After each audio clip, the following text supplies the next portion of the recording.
Michael+isikoff is the investigative correspondent for Newsweek magazine and wrote this piece in the most recent edition, "The Lawyer and the Caterpillar, Torture is a Complicated Business, and the real world is never as neat as the imagined one."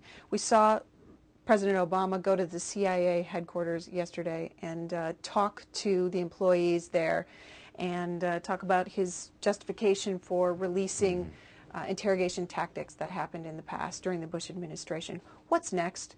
We see that Republicans have been very critical of this move.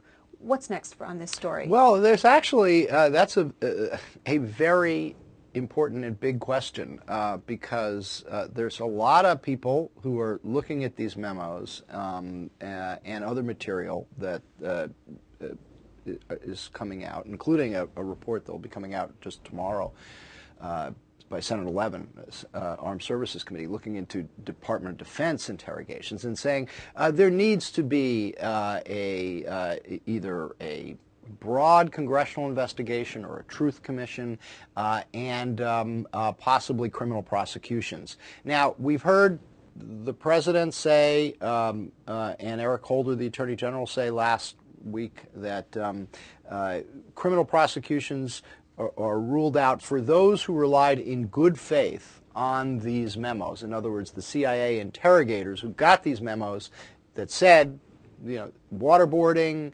walling, stuffing people into a confinement box are not a violation of the torture law. We're not going to prosecute you. But as we report in this piece, that doesn't end the discussion. Inside the Justice Department, Eric+holder has been talking and discussing the idea of appointing some sort of outside counsel or special counsel, perhaps a retired federal judge, somebody along those lines, to take a look at all the evidence here and determine whether criminal misconduct did take place, either by interrogators or contractors who went beyond what was authorized in the memos, or possibly by the people who authorized the conduct in the first place.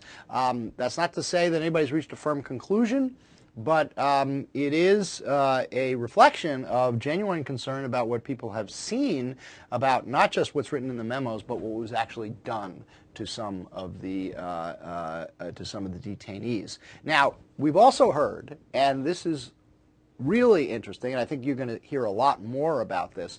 You know, we heard rahm+emanuel saying, no, the president wants to look forward, not backward.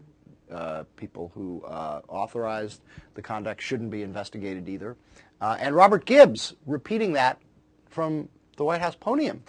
And people at the Justice Department are listening to that, shaking their heads, saying, say what? You don't get to say who gets criminally prosecuted and who doesn't. Not even the president actually gets to make that call. That's for the Attorney General. That's for the Justice Department. That's based on the evidence and the law as we interpret it. And there are very strict guidelines for communications between the White House and the Justice Department about criminal prosecutions. And a lot of people think that, at the Justice Department, think that what we've been hearing from the White House in the last few days is crossing the line. It's not their decision to make. It's the Justice Department's decision to make. And what decisions does Congress have to make on this issue? Well, Congress has an investigation going, the Senate Intelligence Committee.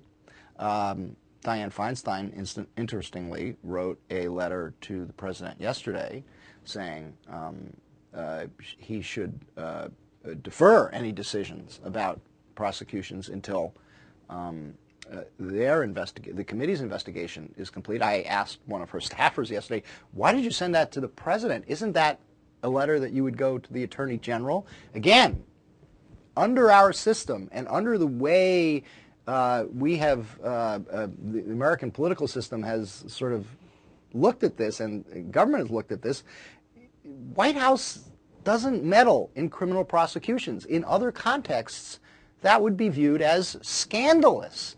If Ari Fleischer had been saying from the White House podium, telling what the president wanted the Attorney General to do, who to prosecute or not to prosecute, people would have been up in arms about that. Yet that's what we heard yesterday from Robert Gibbs. I think you're going to hear a lot more about that, a lot more blowback about some of the some of what's been coming out of the White House in the last few days.